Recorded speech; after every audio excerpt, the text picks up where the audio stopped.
This has massive implications on the Spurs' future as of today, De'Aaron Fox is officially eligible for his long-term 4-year extension with the San Antonio Spurs, but people are up in arms about the amount that he will sign for, and how much he signs for has a big implication on not only the salary cap for this upcoming season, but especially 2 to 3 years from now, as there's other Spurs that need to be paid. We have to dive into how Fox is eligible, previous reports on why he's expected to have a deal done very soon, and much more, but also a very interesting post that outlines some of the Spurs' most used and best lineups. And to me, there's a very clear trend with it. We got to go through all that on this episode of Spurs Digest. But first, whoa, that was cheesy, wasn't it? But still, we're almost at 10,000 subscribers, which is an insane thing to say. We're less than 500 subscribers away from 10,000. So if you've been enjoying the daily Spurs content all off season long, hit the free button down below. 70% of you still haven't done it. Thank you so much for being here. I want to start with this very interesting tweet, and this is from NBA University, which is a fantastic follow on X if you don't follow them. But they said the San Antonio Spurs most used lineups. What are the takeaways? And this was a few days ago, but I just came across this again today, and I wanted to run it by you guys because honestly, the comment section here quite intelligent. A lot of you guys have really good takes, so I wanted to just dive in face first to this. Face first, head first is what we say, right? Not face first too, why not? But right here, this is just 4 of the 6 lineups they showed, but I picked these 4 because they were the 4 most used this past season. Now again, there was a lot of injury trouble, and where we have some Fox lineups, we only played a little bit, and this is going to look a lot different next year. You can see, I mean, there's a common theme that Harrison Barnes is in all 4 of the most used lineups. Chris Paul is in all 4 of the most used lineups. Stephon Castle's in 3 of the 4. Devin Vassell's in 3 of the 4. That's no surprise. But what I find really interesting is that the 2 most used lineups and the best net rating lineups here, the top one there that has Champagnie and Harrison Barnes along with Chris Paul, Wemby, and then Castle. And then another one with Chris Paul, Devin Vassell, and Harrison Barnes and Wemby. The 2 best lineups, and I mean, this should come to no surprise for me, but the trend that I notice is the lineups that have the best shooting. The one with Bismack Biyombo, of our 4 most used lineups this past year, it had by far the worst net rating. And again, obviously, the difference between Wemby and Biyombo is big. And so maybe to say shooting is the problem with that 4th lineup is probably not the right way to look at it. But regardless, these other top lineups had a lot of shooting, whether it's Barnes and Vassell, Barnes and Champagnie, and the 2 most used lineups below this had a little less shooting as well, with even more negatives. So I wanted to get your guys' opinion on this because I think there is a clear trend with San Antonio, and it's a need that we've talked about a lot with this lineup, is that shooting is very key. Obviously, right? When you have a guy like Wemby with the gravity that he has, the ability to open up space for other players, a slashing point guard like De'Aaron Fox, who is going to cause people to collapse in on him in the lane, whether he's going for a lob threat to Wemby, which is just going to cause it to get even closer together, or even Wemby on the perimeter with people looking at that kind of pass. Fox is going to create a lot of opportunities. Stephon Castle is unbelievable at getting to the rim, and once he improves his ability to pass out of these great drives, he's not bad at it by any means, but, we see how often and how easy Stephon Castle often makes it, surgically cutting through the defense, getting to the rim with some interesting footwork. Same thing for Dylan Harper, we're going to see it. These guys have the ability to really kick it out to the shooters all game long, and San Antonio did address it a bit. Again, we fully guaranteed Champagnie's money this year. We still have Harrison Barnes, who was our best shooter last year, and we brought in Kelly Olynyk, and even earlier in Luke Cornett's career, he shot 3s, though he hasn't shot like any in the past couple of years. Shooting, to me, is the biggest thing. And again, this is weird because it sort of is really a half-season sample in a lot of ways, but I think it just highlights, again, the need. Like, the team had a fantastic net rating with these lineups that had a lot of shooting. So anyway, I wanted to hear your guys' thoughts on that. And do you think we have enough shooting is my big question. Again, I think the team is looking great this year, but I still think shooting is a need that we can absolutely address. And, at some point this season before the trade deadline, I'm just going to say right now, don't be shocked if you see a big trade for another great shooter. I think we'll probably try and keep Harrison Barnes around, or maybe if we do trade him, if we're in a playoff spot, maybe not, but I think we could try and make a trade for someone who's under a bit longer team control other than an aging Harrison Barnes with just 1 year left. But anyway, I want to get your guys' thoughts on that. But now we got to get into the big stuff, because today is a very special day for us Spurs fans, as it marks the day that De'Aaron Fox is officially extension eligible up to a max deal of 4 years, $229 million, which is about $56 million a year, roughly, just a bit under $56 million a year. And, this Twitter user here, Zach NBA, says, I expect the Spurs and Fox to come to an agreement fairly quickly. I would guess it'd be for less than the max. Something in the 4-year, $200 million range seems fair for both parties.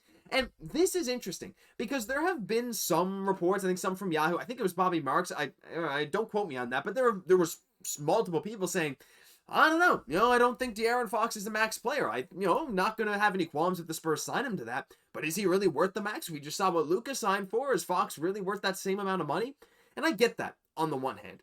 And I also understand that, look, Fox wanted to go to San Antonio. So naturally, wouldn't we think that a team that has, some cap concerns, not concerns, but some big contracts that are going to have to be doled out in the coming years, do we really want to give De'Aaron Fox a $20 million per year bonus? It's like, I understand the sentiment, but at the same time, I'm just going to say this right now. I would be shocked if he didn't come in at a max. And, this is going to happen very soon as we have past reports. Again, this Bleacher Report article from months ago, I think this was in April. Back in February, Windhorst said he expects Fox to sign a big extension in the offseason. Quote, it was pretty much understood that was the way it was going to go. As we got to fix this base bar. There we go. She's going again. We're just going to reset that. But according to ESPN's Bobby Marks, Fox is eligible for a 4-year, $229 million extension this offseason. A significant raise from what his extension would have been had he signed last offseason. And yeah, that makes sense. And, so when it comes to Fox's next contract, it has people up in arms. Because, again, on the one hand, Rich Paul, De'Aaron Fox, they made this deal to San Antonio happen. I'm not going to say that, there's often politics with this kind of stuff, right? And does that have a big effect on this deal? The fact that he came to San Antonio and, the players we gave up, we gave up some draft capital, but, Tre Jones and Zach Collins were gone. We didn't have to give up Sochan. We didn't have to give up Gosse. We didn't have to give up Vassell in a deal for De'Aaron Fox. So in return, you'd think Fox's camp would probably be like, listen, we'd help do you a solid there getting out of Sacramento. Sign us to a max deal. And that's where it comes into the payroll, right? Because again, you look at the lineup and I think it makes a lot of sense. I really love De'Aaron Fox. I think he's going to get a max. I think if he comes in at less than a max, steal. Phenomenal, right? And I know teams are a bit troubled right now with the second apron and all this stuff, and it can create some issues down the line.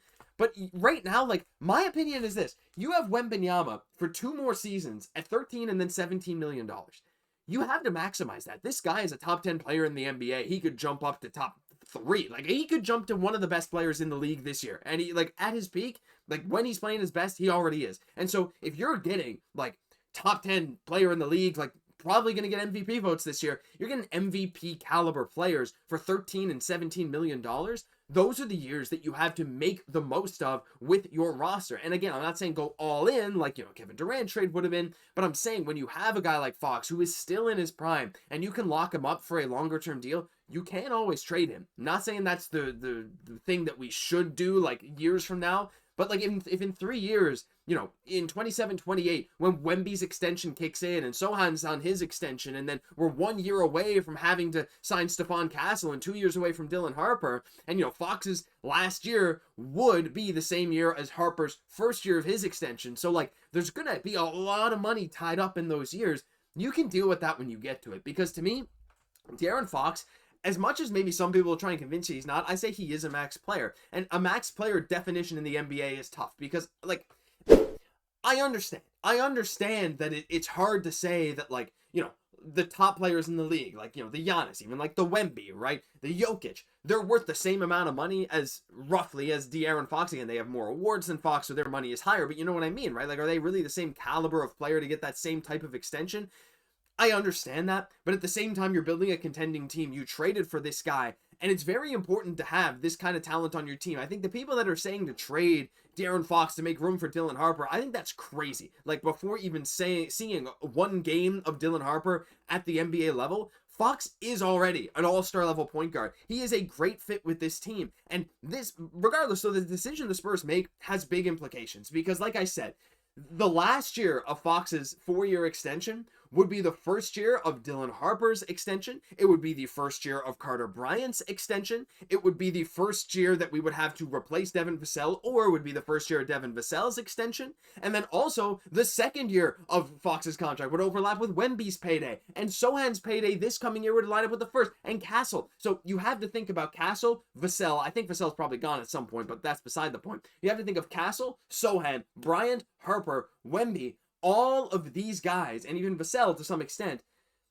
they will all overlap with this upcoming De'Aaron Fox contract. So if he comes in at 4 years, 200 mil, I'd be thrilled because that's a discount, 50 mil per year. It's helping you out a good bit down the line where you can afford to give a little more to these guys. But if he comes in at a max deal, at the end of the day, I'm really not that upset about it because, again, it's not that big of a difference, and you got to maximize these years now. And down the line, if you need to make moves, you can make them. I'm not worried about that. The Spurs front office I have full faith in, but I need to hear from you because this is a big turning point in the Spurs rebuild. And, obviously getting Wemby and getting Harper is insane, but, like, this Fox contract is not just get good player for the full price. It's like, this is going to overlap with a lot of other deals, so you really have to make sure you're making the right decision, but I think they are. I think he'll come in at a max. I think it'll happen very soon. That seems to be what all the reports are saying, but hey, we'll just have to wait and see, but that'll do it for this episode of Spurs Digest. Like I said, help us hit 10,000 subscribers. We really appreciate you guys tuning in every single day, especially those of you who make it this far into the video, 11 minutes into the video, and if you made it 11 minutes into the video, you know what I'm going to ask? I'm just going to ask for a shout out. Well, not to John Cena. I'm kind of hoping anyway, we'll see what happens. I'm recording this before the end of SummerSlam, but give a shout out to my boy Manu down below. That way I know you watched all the way to the end, but that'll do it for this episode. Thank you for watching every single day. I've been your host, Josh Gosse, and I'll catch you in the next one.